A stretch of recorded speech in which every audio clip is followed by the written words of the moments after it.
ফাতিহার তাৎপর্য যদি, ফাতিহার যদি শিক্ষা, ফাতিহার যদি আমল,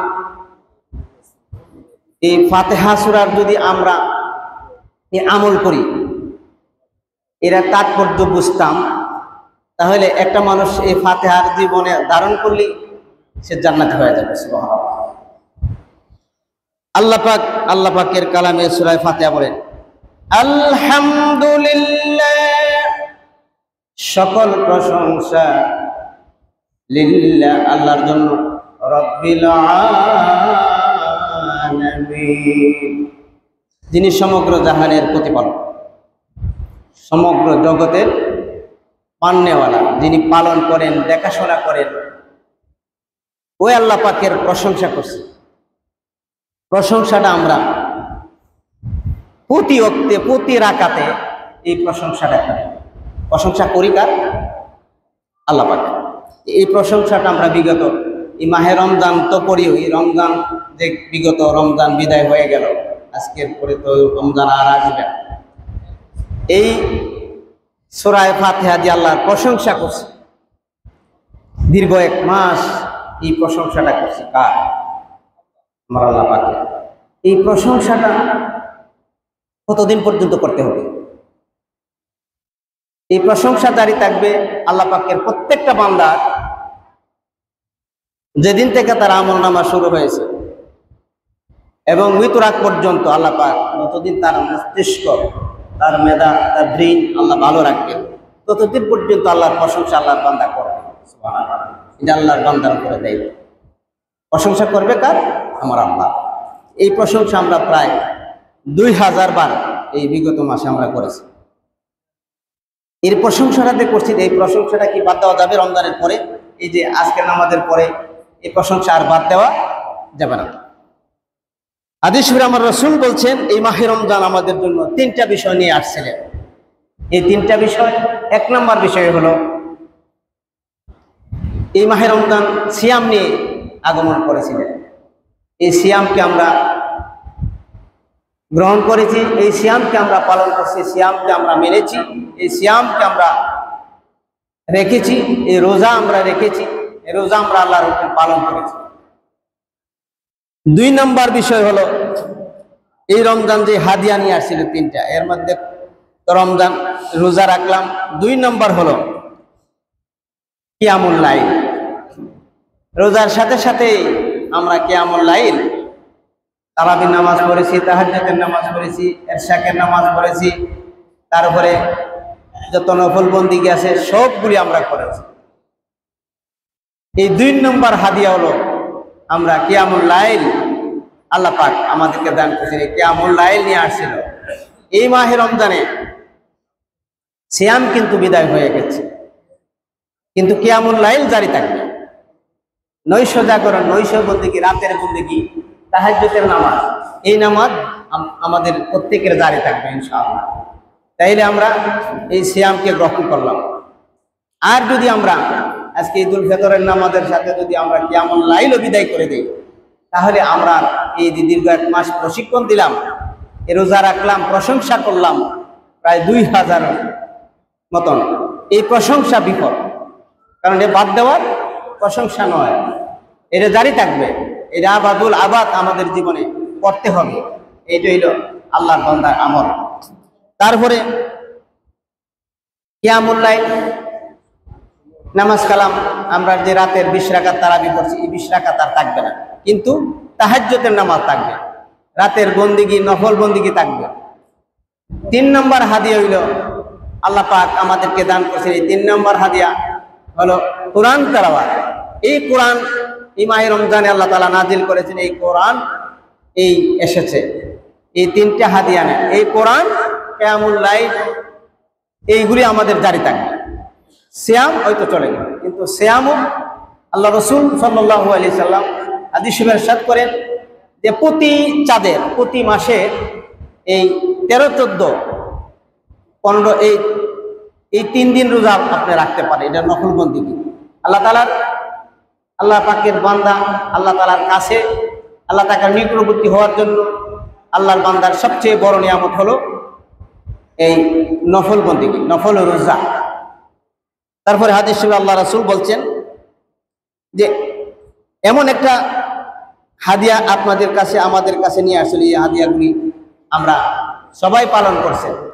এর সাথে সাথে সিয়াম বিদায় হয়ে গেলেন, কিয়ামুল লাইল জারি থাকবে, কোরআন তেলাওয়াত জারি থাকবে। হাদিস শরীফে আল্লাহ রাসূল বলছেন আল্লাহর বান্দার যত কোরআনের সাথে সম্পর্ক থাকবে, যত বান্দা কোরআন তেলাওয়াত করবে, কোরআন পড়বে, তত আমার আল্লাহর সাথে তার সম্পর্ক গভীর হবে। সুবহানাল্লাহ। তাহলে আমরা কার সাথে সম্পর্ক বেশি করব? আমার আল্লাহর সাথে সম্পর্ক করব। এই সম্পর্কের মাধ্যম হলো কিয়ামুল লাইল, নামাজ, কোরআন তেলাওয়াত। এইগুলি আমরা আমাদের জীবনে জারি থাকব। তাহলে আল্লাহ তাআলা যেন আমাদের সবাইকে কিয়ামুল লাইল, কোরআন তেলাওয়াত এটা যেন আমাদের জীবনে বন্ধ না হয়, এটা যেন সব সময় আমরা করি। তারপরে হাদিস শরীফে আল্লাহ রাসূল বলছেন এই চাঁদের পরে, অর্থাৎ এই শাওয়াল চাঁদের যে করণীয়টা, এই শাওয়াল চাঁদের করণীয় আল্লাহ রাসূল বলছেন যে এই মাসে 6টা রোজা আপনারা রাখবেন। এই 6টা রোজা আল্লাহর বান্দা যিনি রাখবেন তিনি সারা বছর আল্লাহর নফল বন্দিগিতে শামিল হলে যেরকম সওয়াব হয়, এই সারা বছর রোজা রাখলে যে সওয়াব হয়, এরকম সওয়াব এই 6টি শাওয়ালে রোজা রাখলে আল্লাহ তাআলা আপনি আমাদের আমলনামায় সেই সারা বছর রোজা রাখার সওয়াব আল্লাহ তাআলা আপনি আমাদেরকে দান করবেন। সুবহানাল্লাহ। তাহলে বিশেষ করে এই শাওয়াল মাসের রোজাটা আমরা অনেকে রাখি, মা বোনরা তো সবাই রাখে, কিন্তু আমরাও রাখার চেষ্টা করব এই শাওয়াল মাসের 6টি রোজা। আর আমি আজকের দিনের করণীয় সম্পর্কে হাদিস পড়েছিলাম, অল্প কথায় জবাব দেব ইনশাআল্লাহ। আল্লাহ রাসূল সাল্লাল্লাহু আলাইহি সাল্লাম হাদিস শরীফে ইরশাদ করেন, এই হাদিসটা হলো সহিহাতুল বুখারী, মুসলিম শরীফের হাদিসটা, এবং আল্লাহ রাসূল সাল্লাল্লাহু আলাইহি ওয়াসাল্লাম তিনি বলেন যে আজকের দিনের যে করণীয়টা, আমরা এই করণীয় বিষয়ে আমরা অনেক গাফেল। দেখেন গতকাল যখন আমরা মাহে রমজানের চাঁদ দেখছি, চাঁদের সংবাদ পেয়েছি, যারা দেখে নাই কিন্তু আমরা মিডিয়ার মাধ্যমে আমরা এই চাঁদের সংবাদ পেয়েছি। তারপরে আমার এত বিরক্ত লাগছে, এমন কষ্ট লাগছে যে আমাদের মহল্লা শুধু না, প্রায় এলাকায় যে একটা বাজি ফুটানোর যে একটা প্রচলন, এটা অত্যন্ত একটা জঘন্য গুনাহের কাজ, যে সওয়াবের কাজ না। আনন্দ আমার রাসূল করে নাই, আনন্দের ব্যাপারে আল্লাহ রাসূল এই হাদিসটা বলেছেন যে তারপরে ডেক্সে দিয়া গান বাজাইছে। আপনি ঈদের আনন্দ করবেন ভালো কথা, কিন্তু আপনি বাজি ফুটাইতে পারবেন না, গান বাদ্য করতে পারবেন না। আল্লাহ রাসূল বিধান দিয়ে গেছেন আপনি আজকের দিনে আপনি কি আনন্দ করবেন।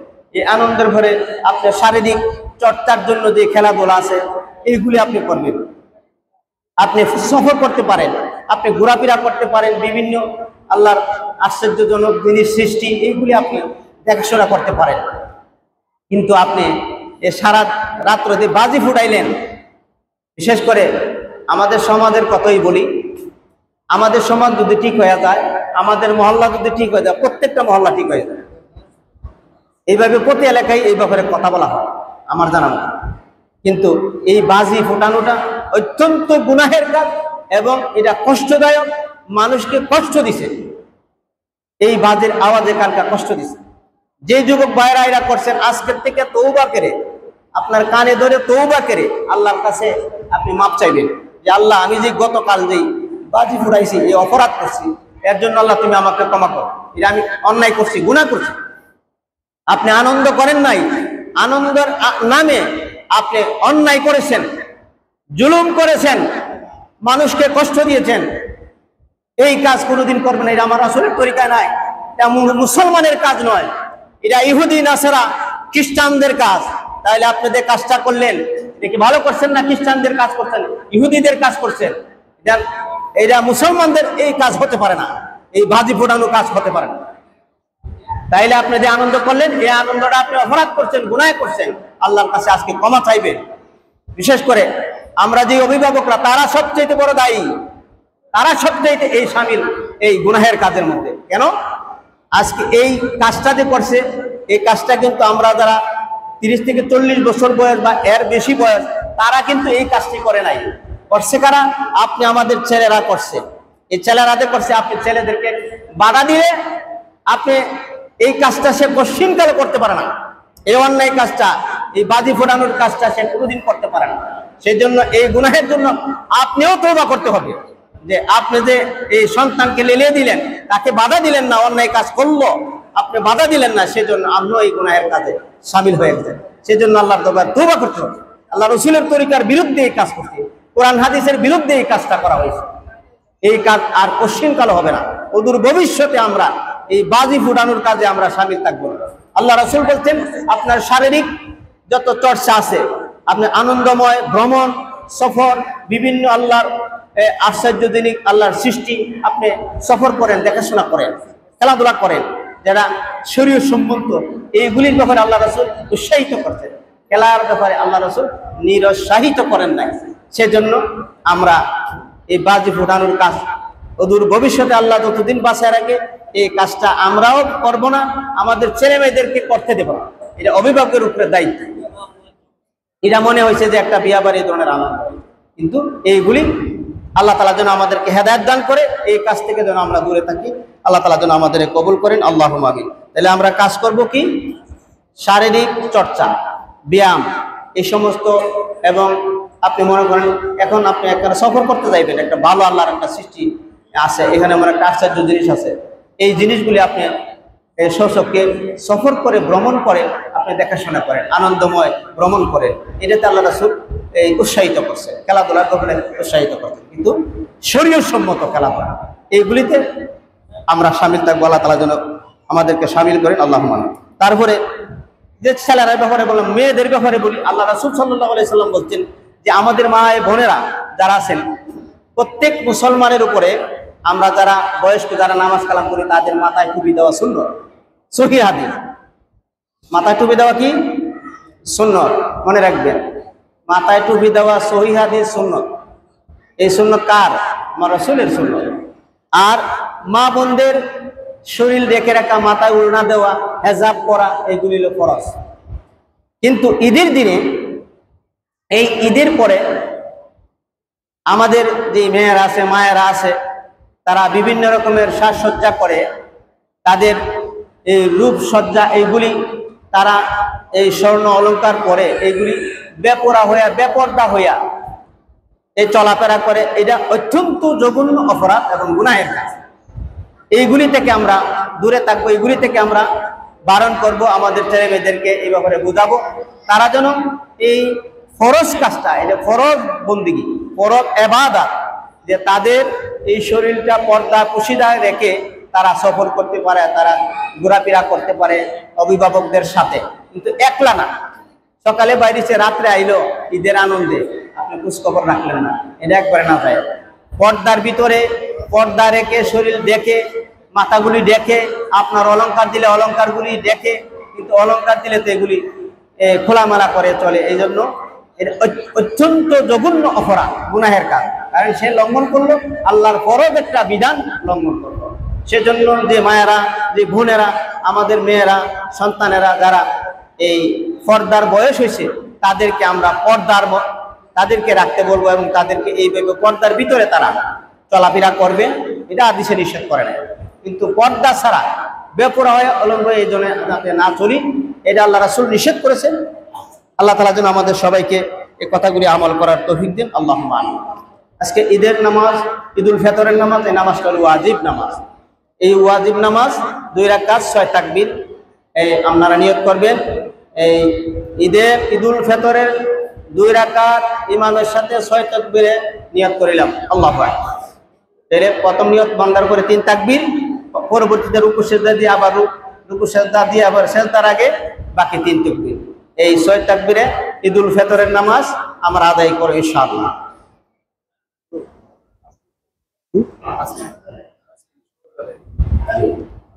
ইনশাআল্লাহ আর 5 মিনিট আপনাদের কাছ থেকে চাইয়া একটু আমরা এই সময় নিলাম। ইনশাআল্লাহ 5 মিনিট পরে ইনশাআল্লাহ আমরা জামাত করব, সময় হয়ে গেছে। জি জি। আর বিশেষ করে আপনারা অনেকে আল্লাহ পাকের গড়ে টাকা পয়সা দান করেছেন, অনেকে দান করতেছেন। আল্লাহ তাআলা যেন সকল ভাইদের দান করেন, আল্লাহ তাআলা যেন কবুল করে। এই দানকে পাহাড় সমতুল্য করে সওয়াব যেন আল্লাহ তাআলা কবুল করে। আপনি আমাদের আব্বা মা আপনজন অন্ধকার কবরে যারা আছে তাদের রুহকে আল্লাহ তাআলা যেন দান করেন, আল্লাহ তাআলা যেন তাদের জান্নাতুল ফেরদাউস দান করেন, আল্লাহুম্মা আমিন। আজকে যারা আমাদের অভিভাবক, আমাদের দাদা দাদু নানা নানু আব্বা আম্মা আপনজন হিতাকাঙ্ক্ষী অনেকেই আমাদের মতন সেই ঈদের আনন্দে তারা সামিল হয়েছিলেন, ঈদের নামাজ পড়েছেন, রোজা রেখেছেন, আল্লাহর কিয়ামুল লাইল আল্লাহর হুকুম রাতের এই নৈশ জাগরণ করেছেন, তাহাজ্জুদের নামাজ পড়েছেন। আজকে তারা আমাদেরকে ছেড়ে এমন অসহায় নিঃস্ব হইয়া তারা আজ অন্ধকার কবরের বাসিন্দা। তাদের জন্য আমাদের করণীয় হলো তাদের জন্য আমরা দোয়া করা, তাদের জন্য ক্ষমা প্রার্থনা করা, তাদের পক্ষে আমরা আল্লাহ পাকের করে মিসকিনকে অসহায়কে দান করা।